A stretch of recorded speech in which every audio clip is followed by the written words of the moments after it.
계시록 3장 7절로 13절까지의 말씀입니다. 요한계시록 3장 7절로 13절의 말씀, 우리 한 절씩 교독하겠습니다. 제가 7절 읽겠습니다. 빌라델비아 교회 사자에게 편지하라. 거룩하고 진실하사 다윗의 열쇠를 가지시니 곧 열면 닫을 사람이 없고 닫으면 열 사람이 없는 그가 이르시되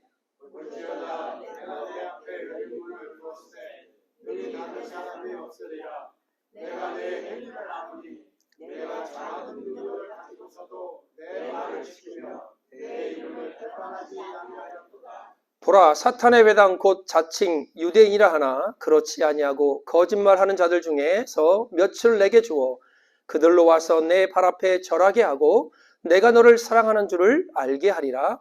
내가 나의 인내의 말씀을 지켰은즉 내가 또한 너를 지켜 시험의 때를 연하게 하니 이는 장차 온 세상에 임하여 땅에 거하는 자들을 시험할 때라. 내가 속히 오리니 내가 가진 것을 굳게 잡아 아무도 내 면류관을 빼앗지 못하게 하라. 믿는 자는 내 하나님 성전에 기둥이 되게 하리니 그가 결코 다시 나가지 아니하리라. 하나님의 이름과 하나님의 성전 곧 내 하나님께로부터 내려오는 새 예루살렘의 이름과 나의 새 이름을 그 위에 기록하리라. 같이 읽겠습니다. 귀 있는 자는 성령이 교회들에게 하시는 말씀을 들을지어다. 아멘. 지금 계시록을 저희가 계속 보고 있습니다. 소아시아 7교회 교회를 통해서 하나님께서 우리에게 주시는 말씀과 우리의 신앙에게 주시는 말씀을 우리가 함께 나눠보고자 합니다. 달라스 윌라드 목사님의 책 가운데서 우리 뿐만 아니라 한국인뿐만 아니라 전 세계적으로 많이 읽혔던 책이 잊혀진 제자도라는 책이 있습니다. 목사님은 이 책에서 하나님 나라에서 어떻게 살 것인가를 얘기하면서 제자는 소비자가 아니라 참여자라는 얘기를 기록하고 있습니다. 우리가 교회를 다니면서 또한 하나님의 일을 하면서 뭔가를 우리가 사고 필요한 것을 얻는 소비자가 아니라 그 일에 적극적으로 참여해서 그 일을 이루어 나가는 그 사람들이 바로 제자라는 것입니다. 제자는 모든 영역에서 예수 그리스도의 성품과 정신을 가지고 예수님께서 원했던 그 방향으로 나아가는 사람들이 제자입니다. 바로 지금 우리가 살아가는 이 시대에 아주 중요한 포인트이기도 하죠. 이 책의 영어 제목은 뭐냐면 The Great Omission이라는 뜻입니다. 근데 우리가 지상 대명령이라는 그 The Great Commission이라는 그 지상 대명령의 C자를 빼고 Omission이라고 해서 가장 큰 누락이라는 뜻입니다. 왜 이런 말씀을 이 언어적인 어휘를 쓰시면서 어법을 쓰시면서 이런 얘기를 하시냐? 지금의 제자들이 하나님께 받은 가장 큰 커미션을 가지고 나아가야 되는데 그게 아닌 누락된 삶을 살아가고 있다는 거예요. 하나님이 원하는 제자가 아니라 하나님께서 원하시는 방향으로 나아가는 제자가 아니라 뭔가 누락된 소비자로서 그냥 뭔가를 얻고 받고 그냥 뭔가 혜택을 얻으려는 그런 사람들로 전락했다는 것입니다. 요즘 크리스찬들의 가장 큰 잘못된 신화가 뭐냐면 제자가 되지 않고서도 크리스찬이 될 수 있다는 착각입니다. 제자가 되기 위해서는요, 예수님께서 행하셨던 그분의 찢어짐, 그분의 비움, 그분의 사랑, 그분의 헌신이 있어야 됩니다. 여러분, 제자라는 게 뭔 말이죠? 스승을 따라가는 사람이 제자입니다. 스승은 스승대로, 나는 나대로가 아니라 스승이 보여준 길을 가며 스승이 갔던 그 길을 닮아가고 따라가고 그 길 위에서 그것을 행하려고 노력하는 것이 바로 제자입니다. 요한계시록에 큰 4가지 환상이 등장하죠. 제가 요즘 이 요한계시록을 설교하고 이렇게 업로드를 영상을 올렸잖아요. 카톡이 아니라 그 유튜브 그 짤에 계속해서 요한계시록 얘기만 막 떠서 영상을 보라고. 그래서 이야, 이 참 세상이 이 핸드폰이 상상을 초월하는구나. 우리 아내하고 내가 무슨 말을 딱 했는데 바로 거기서 뜨는 걸 보면 핸드폰이 다 듣고 있는 것 같아. 내가 볼 때는. 그래서 요즘 제가 요한계시록을 업로드하고 요한계시록에 대해서 이제 설교를 하고 생각을 하다 보니까 계시록 얘기가 계속 떠요. 어떤 목사님의 설교, 뭐 이분의 설교, 아니면 뭐 글 막 이런 게 뜨는데, 요한계시록을 보면 4가지 환상이 등장하죠. 그죠? 첫 번째가 바로 우리가 본 소아시아 7교회 환상입니다. 그리고 4장부터 쭉 나팔 재앙, 인재앙, 뭐 대접 재앙 막 그냥 막 쏟아붓습니다. 하나님께서. 죄악 가운데 죄로 관영한 이 세계를 향한 하나님의 심판이 임하고 있는 거예요. 또 하나 바벨론의 심판도 마찬가지로 세상입니다. 그리고 21장, 22장 가보면 오늘 본문에서 읽었던 새 예루살렘 거룩한 성이 등장을 해요. 그것도 많은 학자들이 완성된 교회를 예표하고 있다고 설명하고 있습니다. 요한이 첫 번째로 바라보는 환상이 뭐냐? 교회입니다. 하나님은요, 교회를 향한 뜨거운 열정이 있습니다. 우리 하영주 목사님 그 책에 이런 책이 있더라고요. 사도행전적 교회를 꿈꾸다. 거기에 보면 이찬소 목사님도 설교를 한번 하셨는데 그분이 예수님께서 이 땅에 오셔서 정말 가지고 있던 비전이 3가지가 있었대요. 하나는 뭐냐? 십자가래요. 그 비전을 향해서 태어났고 33년 동안 그 길을 가셨대요. 두 번째는요, 그분의 비전은 교회였대요. 내가 내 반석 위에 교회를 세우르니 음부의 권세가 이기지 못하리라.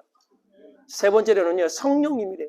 내가 가면 성령을 보낼 거다. 요한복음 15장 26절에 그분께서 나에 대해서 증거할 것이다. 그래서 예수님이 이 땅에 오신 3가지 비전은 뭐냐? 교회요, 십자가요, 성령님이었습니다. 오늘 요한이 본 첫 번째 환상이 뭐냐? 교회입니다. 그러면 예수님이 오늘 요한에게 통하여 보여주신 환상이 교회라면 예수님과 비전과 동일하지 않습니까? 여러분, 교회가 회복돼야 돼요. 그래야 이 땅이 회복되고 우리 가정이 회복되고 우리의 삶의 신앙이 회복되어지는 것입니다. 그래서 7교회를 통해서 여러분과 우리의 신앙뿐만 아니라 이 땅의 모든 교회들, 우리 필그림 교회가 정말 하나님께서, 예수님께서 원하시는 것이 무엇인지를 우리가 발견하고 나아가고자 7주간 저희와 여러분들이 계시록의 교회를 보고 있습니다. 오늘 두 번째 교회가 빌라델피아 교회입니다. 지난주 라우디아계 교회를 말씀드리면서 AD 17년과 33년에 로마의 대지진, 소아시아 지역의 대지진이 일어났을 때 라우디아 교회는 로마의 후원을 거절했다고 그랬어요. 왜? 부자여서.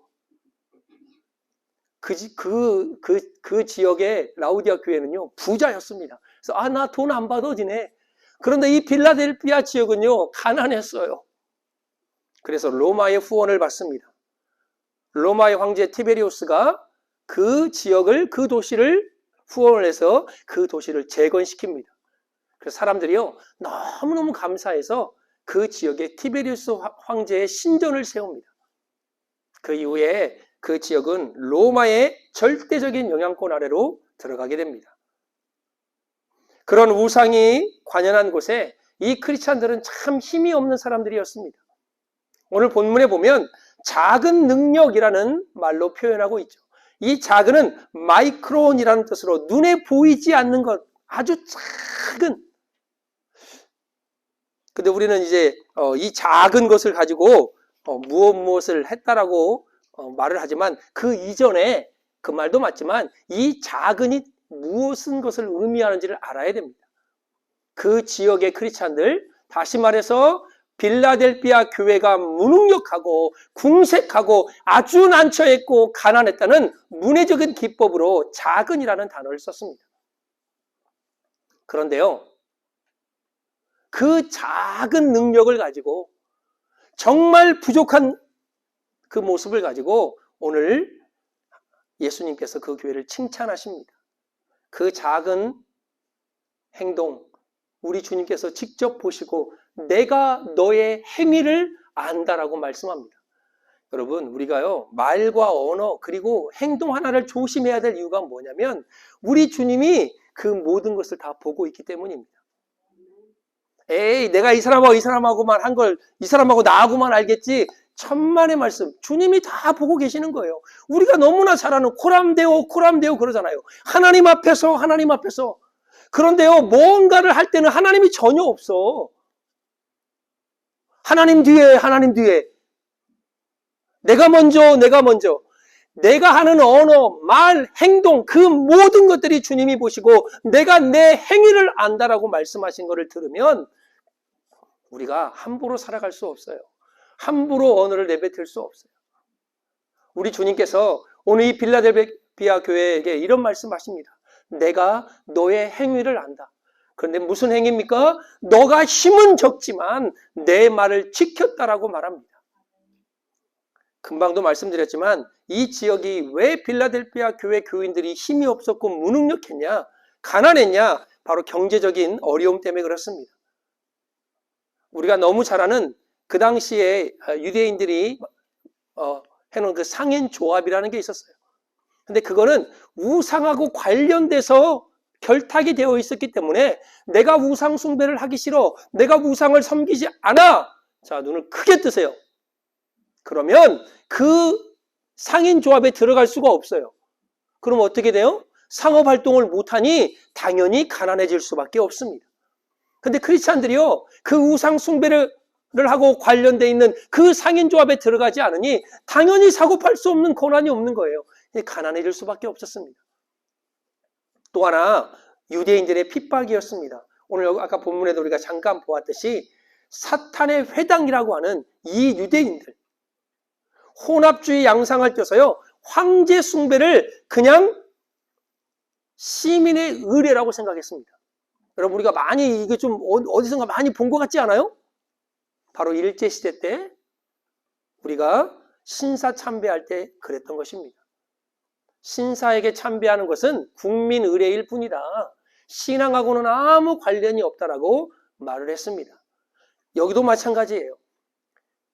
혼합주의 양상을 뜬 유대인들이 자기들도 지금 우상숭배 관련된 그 상인의 조합에 들어가 있으니까 이거는 우상숭배가 아니라 그냥 하나의 시민으로서의 의례일 뿐이야 라고 말을 합니다. 그걸 하지 않는 크리스찬들을 유대인들이 핍박하기 시작했습니다. 셋째로는요, 불완전한 삶의 기반이었습니다.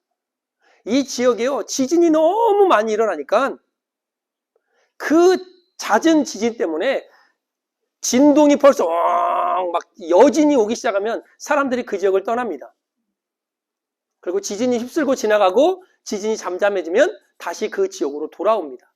이런 상황들이 있었기 때문에 빌라델비아 교회 교인들은 힘이 없고 가난했고 신앙으로 그렇게 핍박을 받기 때문에 어려움에 처해 있었습니다. 사방으로 우겨싸고 있는 이런 상황 속에서 빌라델비아 교회가 감당하기에는 교회와 성도들이 너무 능력이 보잘것없었습니다. 이런 모습을 보고 작은 능력이라고 말씀합니다, 우리 주님이. 그런데 이 작은 능력을 가지고도 내 말을 지키고 나를 배반하지 않았다라고 우리 주님은 말씀합니다. 여러분, 우리가 잘 아는 자금의 대명사가 뭐예요? 그냥 우리가 오병이어, 그죠? 아주 작잖아요. 그냥 한 소녀가 먹고 끝날 그 음식을 주님 앞에 내어놓았을 때 하나님의 역사가 시작되는 것입니다. 모세의 지팡이, 삼손 손에 들린 나귀 턱뼈, 기드온의 횃불과 항아리, 다윗의 물맷돌, 삼갈의 소모는 막대기, 보잘것없고 연약한 것 같지만 하나님을 의지하고 그것을 하나님을 향하여 믿음으로 내어 밀을 때 하나님의 역사는 시작되는 것입니다. 오늘 작은 능력, 보잘것없고 연약한 그들의 믿음이 예수 그리스도 하나님의 말씀을 지키고 그 이름을 배반치 않는 그들이 믿음을 지켰을 때 하나님은 그의 믿음을 작은 능력이라 보지 않았습니다. 그 믿음을 큰 믿음으로 보아주신 것입니다. 내 이름을 모른다 하지 않았다라고 말합니다. 참 멋있지 않습니까? 여러분, 이런 상황 같으면요, 저 같으면 하나님 나 죽겠어요. 나 힘들어 미치겠어요. 정말 이제 끝이에요. 나 너무너무 힘들어서 이제 하기 싫어요 라고 하는 말이 나올 법도 같지만 원망과 불평을 쏟아낼 것 같지만 이들은 주님의 이름을 지키며 배반하지 않았다라고 우리 주님은 말씀하십니다. 이게 바로 오늘 빌라델피아 교회를 칭찬하신 주님의 칭찬입니다. 이렇게 고백하는 자들에게는요, 하나님께서 그들을 향해서 약속을 해주십니다. 오늘도 우리가 읽었지만 본문 9절부터 쭉 읽어보면 10절에 가보면 인내의 말씀을 지켰은즉 내가 또한 너를 지키겠다고 말씀합니다. 여러분, 유대인들이요, 예수 믿는 사람들을요 파문을 시켜버렸어요. 그리고 자신들만이 아브라함의 자손이라고 아주 어깨 피고 다녔습니다. 여러분, 아브라함의 자손은 생물학적 근거를 두고 말하는 겁니까? 그럼 우리는 아브라함 자손이 아무도 못 돼요. 에이, 그래도 따지고 올라가 보면 아담이 우리 조상인데요. 그럼 조금이라도 섞였겠죠. 생물학적인 근거로 따지면 저와 여러분들은 아브라함의 자손이 될 수가 없습니다.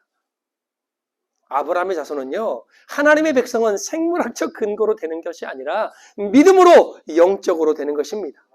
모든 만물이 예수의 발 앞에 무릎을 꿇듯이 작은 능력이지만 하나님의 말씀을 지키고 그 이름을 배반치 않는 빌라델피아 교회 교인들에게 우리 주님이 말씀합니다. 내가 너를 사랑하는 줄을 그들이 알게 하겠다. 야, 나는요 이 말씀이 너무너무 좋아요. 유대인들 일로 와. 무릎을 꿇게 하시고 나를 가리켜서, 여러분들을 가리켜서 얘가 누군지 아니? 내가 살아가는 사람이야. 너 건들지 마. 너 얘를 어떻게 하려고 생각하지 마. 그들을 무릎을 꿇게 하시고 내가, 예수님이 나를 사랑하는 것을 모든 사람들로부터 보게 하시겠다 말씀합니다. 여러분, 이제 우리가 보아야 될 교회들이 아주 5교회가 남아 있습니다. 근데 하나님은요, 에베소, 버가모, 두아디라, 라우디아 교회에게 했던 말씀이 있냐면 그게 회개하라는 말씀입니다. 지금 이 빌라델피아 교회보다 훨씬 더 조건이 좋았던, 풍족했던, 잘 살았던 그 지역을 향해서 너희는 회개하라는 겁니다. 돌이키라는 것입니다. 여러분, 우리가 이제 보겠지만 에베소 교회가 어떤 교회입니까? 말씀을 들이대가지고요, 거짓 사도들을요 가려냈어요. 여러분, 제가 신천지 목사, 만약에 신천지 목사인데 내가 거기서 막 설교를 하는데 여러분들이 말씀으로 이건 아닙니다 라고 가려낼 수 있을 것 같아요? 지금 한국의 대형 교회 안에들 다 신천교회 교인들이 들어가 있습니다. 없는 교회가 없어요. 근데 그들을 가려낼 수 있을까요? 평상시에 못 가려냅니다. 얼마나 열심을 떠는지 몰라요. 배추 담을 때 다 나오고, 새벽기도 다 나오고, 구역예배 다 나오고, 성가대 쓰고, 구역장하고, 얼마나 믿음이 좋은지 몰라요. 그런데 그들은 하나의 마음을 가지고 그것을 숨기고 그렇게 하는 겁니다. 왜? 잘 보여주기 위해서. 그런데요, 에베소 교회 교인들은요, 거짓 사도들, 하나님의 말씀이라고 들이대는 거짓으로 전하고 있는 그들을요, 하나님의 말씀을 가지고 정확하게 그들을 구분해냈습니다. 버가모 교회는요, 순교자의 피가 흐르는 교회였습니다. 두아디라 교회는요, 그들의 사랑과 믿음과 인내가 지금보다 더 나중에 좋아졌다라고 칭찬한 교회들입니다. 근데 그 교회들을 향해서 주님이 회개하라 말합니다. 너희의 첫사랑 회복을 위해서 회개하라. 너희의 순교의 정신을 회복하기 위해서 회개하라. 우리가 지난주에 봤던 라우디아 교회, 벌거벗은 것도 모르고 눈 먼 것도 모르고, 그래서 우리 주님 말씀하시잖아요. 불로 연단한 금을 사서 너를 부요하게 하고, 흰 옷을 사서 내 수치를, 벌거벗은 수치를 가리고 안약을 내 눈에 발라 보게 하라.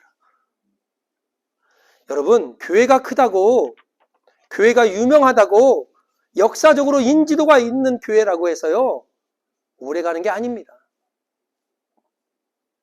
자칭 사도라는 자를, 거짓 사도를 가려내고 순교의 피가 흐르고 사랑과 믿음의 섬김이 뛰어났던 교회라 할지라도 영적으로 깨어있지 않으면 무너지게 되어 있습니다.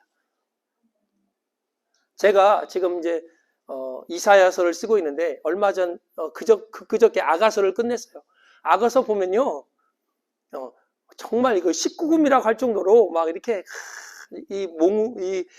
하여튼 표현력이 아주 참 남녀 간의 사랑을 표현하는 아가서입니다, 서가. 그런데 영적으로 보면 주님과 우리와의 사랑의 이야기를 쓴 것이 바로 아가서입니다. 그런데 아가서 2장 15절에 보면 우리를 위하여 포도원을 허는 작은 여우를 잡으라고 말합니다. 주님과의 사랑을 방해하며 교회를 혼란하게 하며 세상을 어지럽게 하는 작은 여우.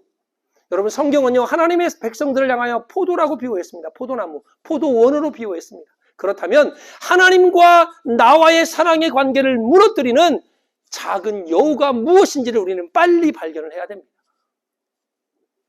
1970년도에 무어 라이트 처치라는 기치를 가지고 PCUS의 어떤 한 목사님이 운동을 시작했습니다. 좀 더 가벼운 교회. 야, 너무 교회가 무거워. 좀 가볍게.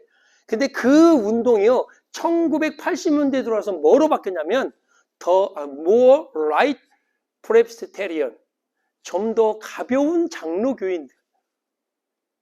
그래서 이렇게 무슨 말 하는지 들어보세요. 그렇게 설설, 야, 교회가 너무 무거우면 안 돼. 교회가 너무나 벽을 치면 안 돼. 교회가 좀 이렇게 넓게 열려서 받아들여야 돼. 라고 하다가 그 세력들이 점점 커갑니다. 그리고 그때부터 뭘 총회 때 상정하기 시작하냐? 동성애를 찬성하는 것을 상정하기 시작합니다.